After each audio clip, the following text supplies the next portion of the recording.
Alain, propos d'un Normand. Salamandre.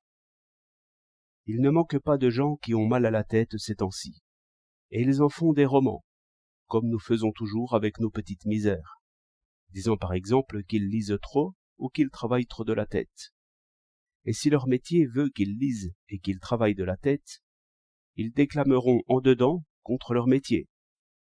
Ou bien, ils viennent me dire « Je devrais me reposer, mais comment faire ?» À quoi je réponds « Vous vous chauffez avec un poêle mobile, ou bien vos cheminées ont des fissures par où la fumée du voisin pénètre et vous empoisonne. Ou bien encore, le vent rabat la fumée d'une cheminée sur l'autre, et les gaz refroidis et alourdis descendent jusque chez vous. Ils s'irritent. Ils ne veulent point que leur prétendue fatigue d'esprit s'explique par de si petites causes. Ils disent « Mon poêle n'est pas dans ma chambre à coucher », ou bien « Les fenêtres sont largement ouvertes, et le vent souffle chez moi comme sur la Grand-Place ». Mauvaise réponse. Il s'agit de l'oxyde de carbone qui est un poison. Si peu qu'on en prenne, c'est toujours trop. Si petites que soient vos précautions dans la suite, vous en absorberez toujours moins, et ce sera bien. Mais ce discours sans image ne touchera personne. Essayons donc de penser réellement ce danger-là. Les globules rouges sont la chair de notre sang. Si je vous enlevais par saignée un demi-verre de sang tous les jours, vous n'iriez pas dire que ce sont vos travaux d'esprit qui vous fatiguent. Vous sentiriez chaque jour, à chaque saignée, que vos forces s'en vont, que votre vie s'en va.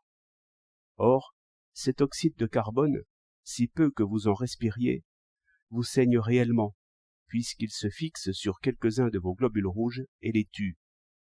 C'est même pis qu'une saignée, car après une saignée, les globules se reforment prodigieusement vite et vous refont un sang neuf, tandis que les globules morts tiennent de la place et appauvrissent votre sang, jusqu'à ce que, digérés par les globules blancs qui sont comme vos chiens de Constantinople, ils soient enfin dissous et éliminés par le foie ou les reins. Cela exige du temps, et fatigue sans doute encore le foie et les reins. Vous voilà donc anémique, et sans avoir été saigné, anémique par l'action d'un gaz sans couleur et sans odeur, et anémique pour longtemps. Les doses d'oxyde de carbone, si faibles qu'on les suppose, s'accumulent toujours. De là votre fatigue et vos maux de tête. De là vos méchants raisonnements à côté.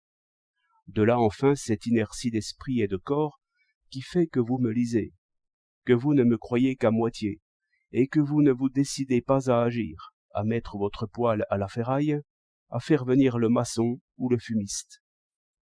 Un mal est sans remède dès qu'il affaiblit en nous, en même temps que toute espèce d'amour, l'amour de la santé. 18 novembre 1911.